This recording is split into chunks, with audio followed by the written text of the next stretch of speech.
This is Whiskey Whereabouts. I'm Tim, and this is the organic barley version of Bruichladdich, distilled in 2011. It's 11-year Bruichladdich, tracing the barley, all organic to one specific farm. You know Bruichladdich is big on the barley, big on terroir and whiskey. What type of impact is it actually going to make on this whiskey? My whiskey journey has taken me to Scotland and back. I've explored whiskey education, tastings, and distilleries from Islay to Speyside.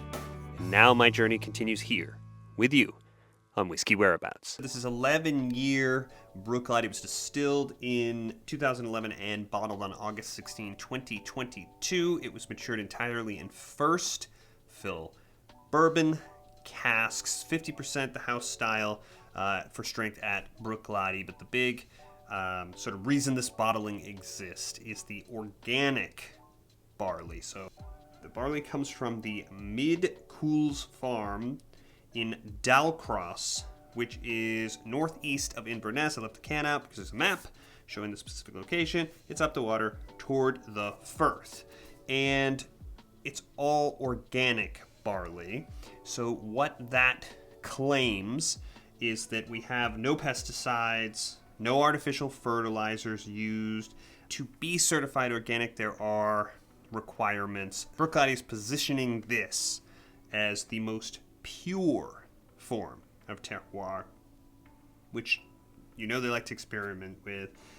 To get the organic certification, there's an auditing process. You have to be approved for certification. They have to wash the whole distillery equipment and everything thoroughly so it's not contaminating, and there's all these types of requirements, right? And so here we don't have Islay Barley. This is from the mainland. It's from northern Scotland, not east from Inverness. And we have this organic goal here with all natural.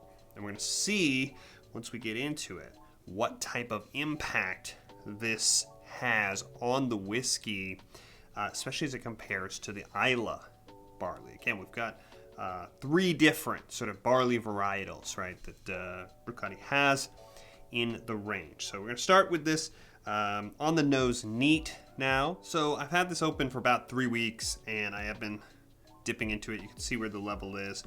Watching it sort of open up over the time, and over that time, it has opened into complexity, and it's opened it to be more Bruichladdich-like. So it started out pretty rich and sweet. Key lime pie, some of that sort of toasted kind of creme brulee top, graham cracker crust on that pie. It's not peated. You do have a kind of a toastiness, a warming, that citrus really prominent. That's still here in the mix. I would say it's still very vanilla and still very creamy. But now we've got a lot more of that lactic Bruichladdich element. It's pretty noticeable, but in a totally integrated way. It's not. It did have a real condensed sort of chocolate. It was almost chocolate coconut, almost Mounds Bar. Maybe integrated with whatever I'm picking up with that lime citrus, all in a continuity at first. It's gone more traditionally bourbon cast. It's more honey vanilla now. But the big thing is the barley, right? Are we picking that up? It's the grain. It's there. The malty sort of grain note is there, but not in any way that's unusual. You know what I mean? For the whiskey, it's there. There's a sweetness and a toastiness quality integrated with that. On the palate now, yeah, it's oily. It's rich. It is a sort of chocolate toffee sweet more than that vanilla. There's some oak spice to it. Pretty satisfying. It's not as complex as the nose. And I think it's developed into more of a sour fruit element underneath. The cask Sartanic bitter is there. Not as much on the finish, which we'll get to. And there is something about, there's a spice. It's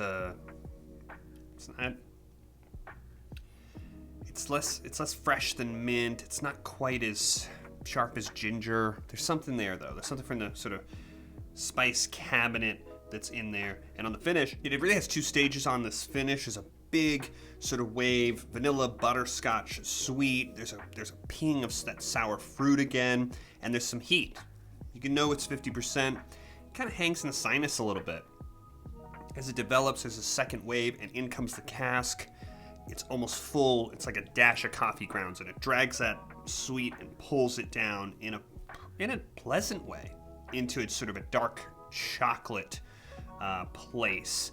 If I go for it and I look for it, maybe there's that lactic sort of element. These elements, the sort of sour fruit, the lactic kind of Bruichladdich element, seem to have been kind of varying with each pour for a little bit to find their place. They were really quiet in the mix and then kind of came up pretty noticeably.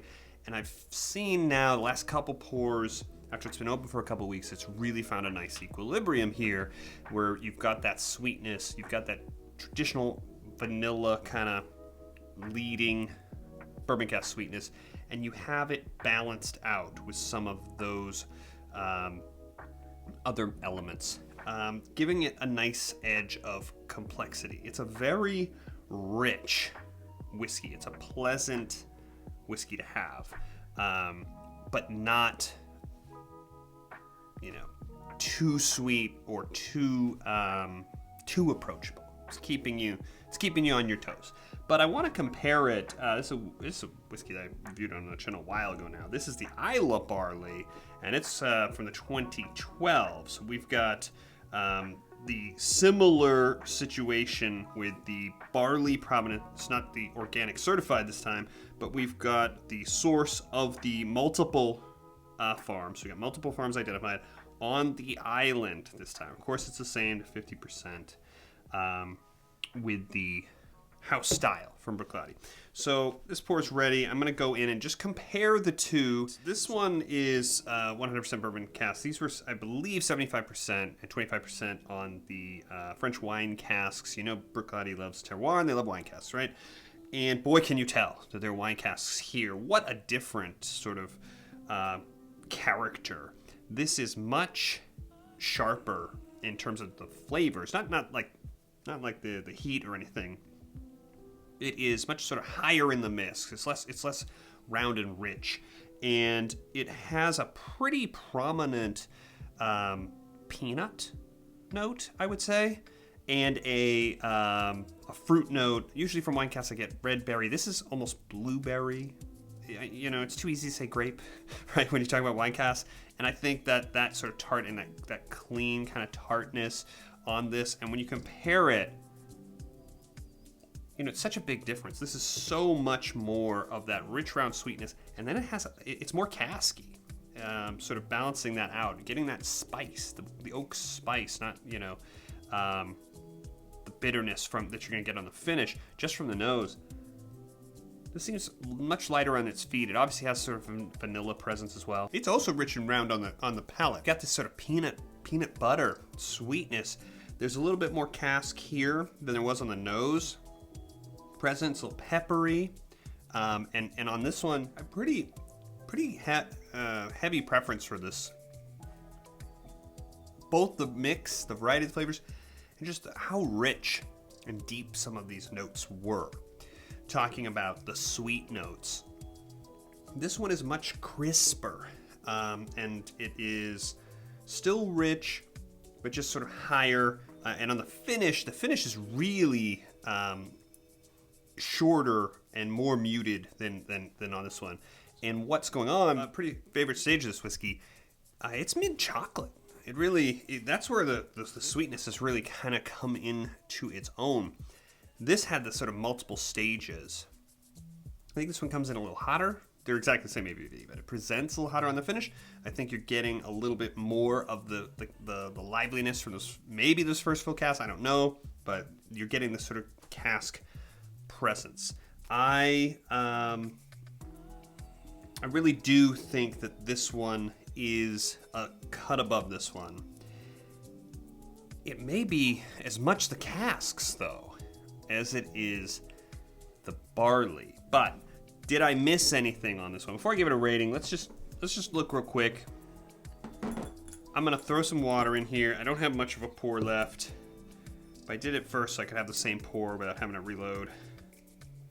After I put the water in, I'm gonna put just a little bit more. Let's see if I can find anything else. Yeah, so what this has done with the water is drop the volume on a lot of the richer flavors here and let some of the rest. It does have a sort of condensed sweetness still, but that lactic note is up there, that lime citrus note, pretty prominent. Held up nicely. It's rich, chocolate, creamy. I think that's moved that up in the mix. It's simplified it certainly. And on the finish, it's more buttery. You know, I had that other one, kind of that peanut. I'm finding it now with the water a little bit. It's nice. Even like this. This is very simple. It's taken away some of the potency of the finish. It's simplified and shaved off some of those exotic notes on the nose. It's made it a more simple and approachable whiskey, but what is here remains pretty rich. I don't know that the water has helped us discover anything. So where do I come out on this whiskey? I like it. I like how it's developed. And it's not like a full like Springbank 10 situation where you need to like sit and wait for that whiskey for a while to come into its own. But this one needs some time. It needs some time on the shelf after you get that first pour or two out, and it needs some time in the glass. But it will reward your patience. It is nice and rich, and it reminds you that you have the sort of unique character for Bruichladdich. And I'm gonna say it's a solid 4 1/4. But we have to talk about value on this whiskey now, and the RRP is 85 pounds, which is about $115 right now. I see it 105 and up. I got this on sale, a really great price, $85, which is irrelevant because it was probably just a closeout at the big retailer. So taking it at its actual price, it's overpriced. There's not, it's 11-year whiskey, and there's not enough sort of complexity here, I don't think, to justify breaching the $100 on this. This would be much more solid if it were closer to what I actually paid for it, or maybe even less. And I am gonna shave off the quarter glass. I'm gonna say it's a 4-glass whiskey with the value taken into account. That's the final rating. So if you enjoyed this video, make sure you subscribe. Big button over here will help you do that. And I'll see you on the next one.